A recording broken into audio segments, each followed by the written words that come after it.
একটি চাকার পরিধি ও ব্যাসের অন্তর 75 সেন্টিমিটার হলে ওই চাকার ব্যাসার্ধের দৈর্ঘ্য লিখি। মনে করি চাকার ব্যাসার্ধ ইকুয়াল টু আর একক। সুতরাং চাকার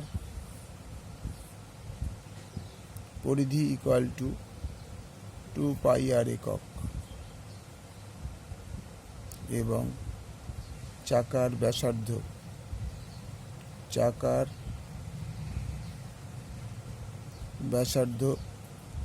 চাকার ব্যাস ইকুয়াল টু 2 ইন্টু ব্যাসার্ধ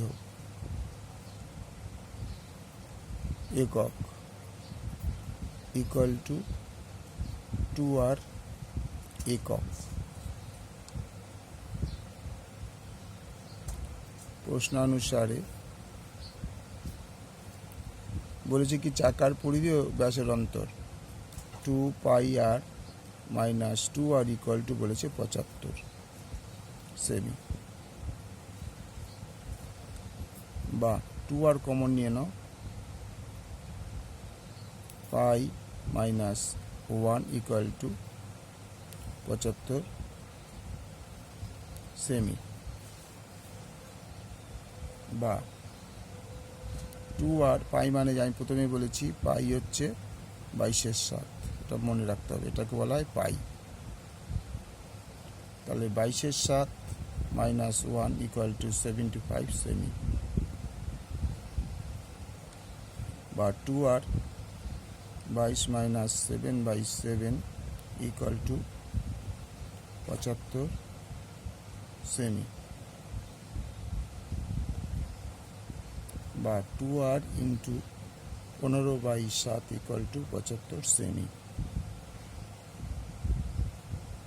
বা 2 r equal to 75 into 7/15, 5×15 75 equal to 35 সেমি। তাহলে 2 আর ইকুয়াল টু 35 সেমি আমার কী চেয়েছে? ব্যাসার্ধের দৈর্ঘ্য। সুতরাং r equal to 35/2 equal to 17.5 সেমি। উত্তর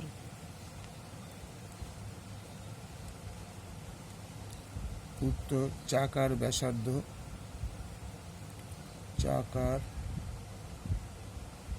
ব্যাসার্ধ আর ইকুয়াল টু 17.5 সেমি। ওকে, লাইক করো, শেয়ার করো, সাবস্ক্রাইব করো।